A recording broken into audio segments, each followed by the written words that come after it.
Before I start, I'd first like to acknowledge the traditional owners of the land on which we meet, the Gadigal people of the Eora Nation and their elders past and present, and also to thank Uncle Ray for his very warm welcome to country. Ambassador Chowdhury, Mrs Chowdhury, Acting High Commissioner Yasmin, and so many other outstanding people who are here today. It's such a pleasure to be celebrating the 50th anniversary of International House with you. And for those who don't know me, I'm Ros Madden, and I'm the President of the Sydney University International House Association. The Alumni Association, I should say. SUIHAA for short. So I hope you've been having a wonderful meal and great conversations around the tables. Thank you so much, Ambassador, for your absolutely fantastic and inspiring speech to us. You've given us so much to think about. –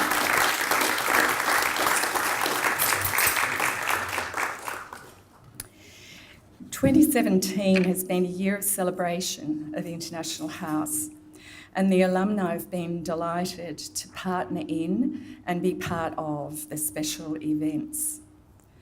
Like all great celebrations, and I think the Ambassador referred to this year's also been a time to think more deeply about where such a valuable institution as the House came from and where it might be going. And today I want to tell you a little bit about one way the alumni hope to perpetuate this deepened thinking. The lasting successes of the House, and thank you very much, Chancellor, for your appreciation of the House in your opening words. And sorry for not acknowledging you sooner.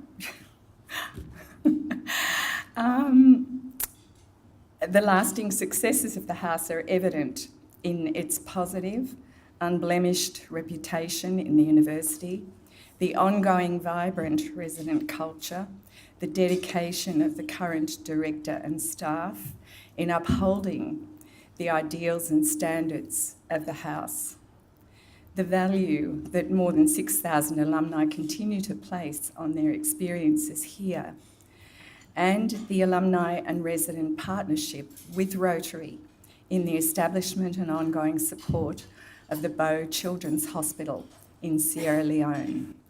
All these are lasting successes of the House. Michael Huang summed it up. My year in IH was the first time I had felt a member of a fully integrated community, if not a family, then certainly a village. And that village spirit is what IH should preserve for all time. One of the Australian alumni, Paul Gottlieb, said, IH is where I learned about Australia and the world. The House fosters the soft skills needed by leaders of the future. It helps people bond together in a supportive environment and gives them the lived experience of bridging across complex differences. International House is needed more than ever in our current world. So how does it weave its magic? International House was built on solid and visionary foundations. There's a brief history in this year's special alumni document, and there are a few copies left if you're interested, which recounts the story.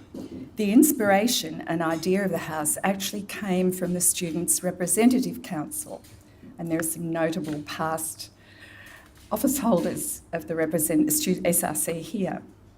Momentum built during grinding years of planning and fundraising, with huge contributions from our constant friends Rotary, and involving university leaders, governments and private donors, all culminating in the buildings that the lucky early residents could occupy, including this magnificent space. A crucial element in bringing the vision to fruition was the selection and appointment of the first director, in time to participate in the final planning years and to be there to open the doors in 1967. What an inspired choice the university made.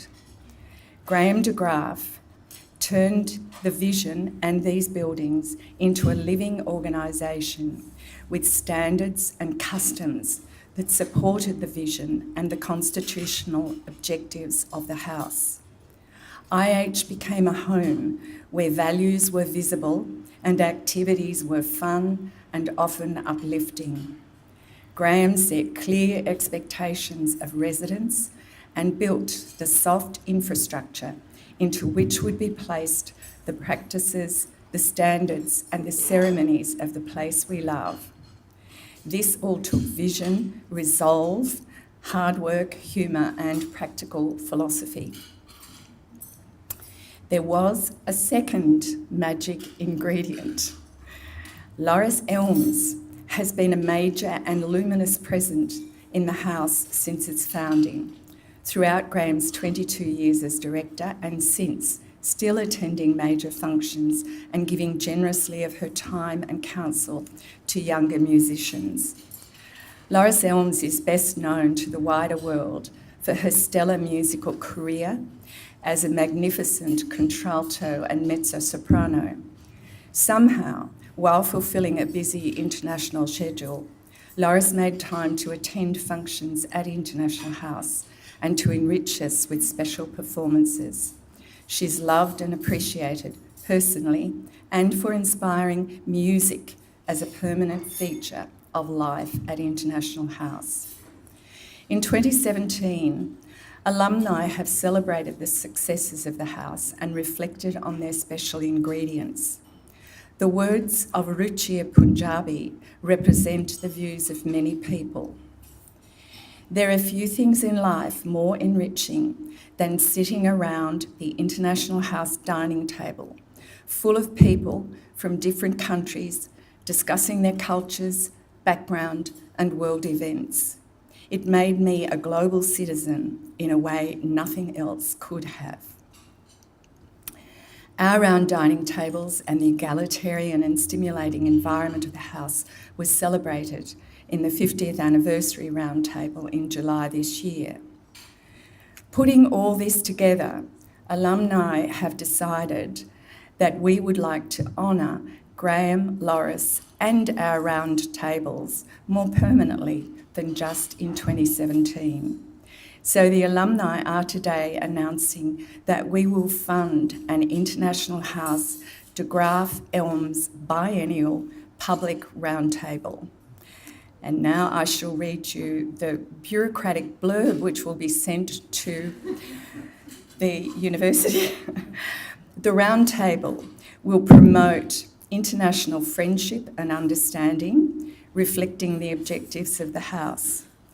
Each roundtable will comprise a facilitated discussion among people expert in one or more of three fields: the philosophy and practice of constructive international relations, the pathways to peace and global citizenship, and the role of music and the arts in promoting the appreciation of cultural diversity across the world. We hope thus to keep the internationalist conversations and the roundtables of the House flourishing into the future. Thank you.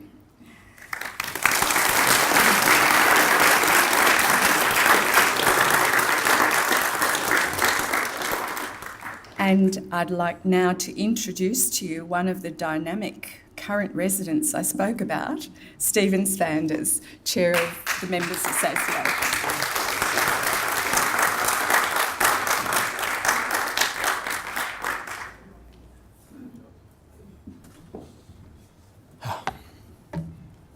Good afternoon, Chancellor Belinda Hutchinson, Ambassador Chaudhry, Acting High Commissioner Mrs Yasmin, distinguished guests, members of Council, Fellows of International House, staff, alumni, and fellow residents and friends.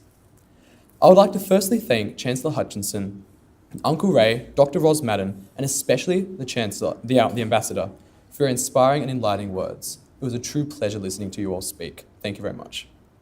Now, I'm not going to be up here long because dessert is coming and we all love dessert, but I have been the chairperson of the International House Members Association this past year, and I've had the distinct privilege to represent 200 students within and outside of the House.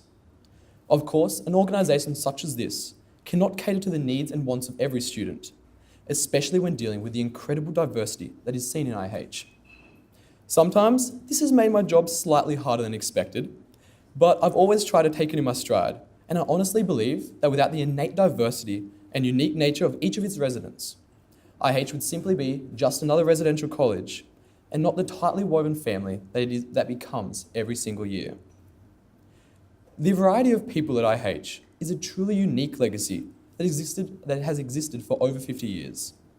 This year marks the 50th anniversary of the opening of IH, and is a true monument to the memories and friendships that this house has served to forge.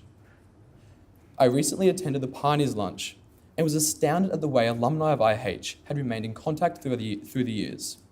I found myself often talking to people who would then be dragged away to meet a friend that they had made all the way back in 1967 in the very opening years of IH. That sort of thing is fantastic, and it is commonplace, and it still exists today just as strongly as it did just then. Now, personally, this last week has been rather eventful. I'm going to go on an overseas exchange and have had to say goodbye, perhaps permanently, to a lot of very different friends every single day. It's been fairly tough, but the way that the friendships have been made and will undoubtedly continue over the coming years and kilometres of separation between us has really allowed us, the students of 2017, to see the power that IH has in shaping people's lives. I'm certain that I speak on behalf of the residents of IH when I tell you that every single one of us will always treasure the memory of International House in much the same way that the alumni of every previous year have. The alumni have been an integral part of IH in their interactions as part of SUIHAA this year, but perhaps most of all because of the memories that they have instilled into every mile of corridor that we walk. The legacy of IH is a storied one indeed, and I wish to thank all the alumni for contributing in major or minor ways to the narrative that is the wonderful International House as we see it today. Ladies and gentlemen, I thank you for your time today. And residents and alumni of IH, I thank you especially for your support and friendship over the elapsed year. I can only hope that when we look 25 years into the future, towards 2042, we can imagine celebrating our 75th anniversary in equal splendour.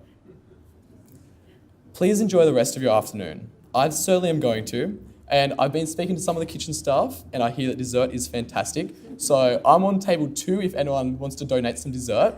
Feel free. But thank you very much. It's been an honour.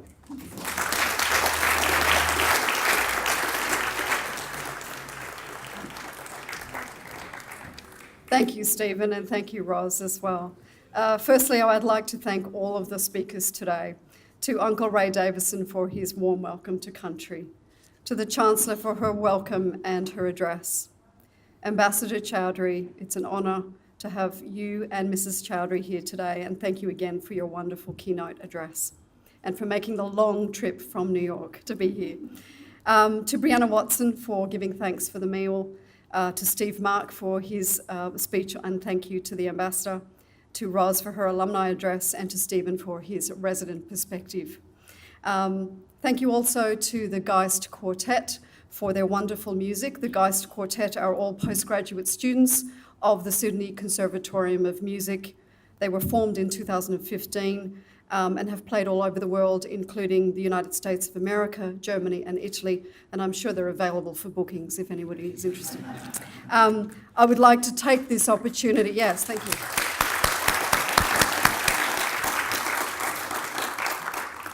I would like to take this opportunity to thank everyone for planning of today's event. A special thanks to the wonderful IH staff who have worked so hard on this, I think, for over a year now. Our catering and events team, our IHMA and alumni committees, our council, and the support of the university as well. Again, thank you to all our alumni and to our residents for being here to celebrate with us today.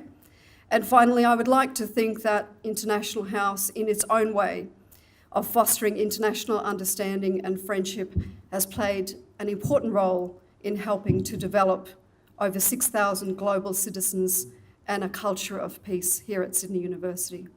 Ladies and gentlemen, this closes the formal proceedings for the afternoon, and I invite you now to enjoy dessert and further celebrations until the close of today. Thank you so much for being here. Thank you.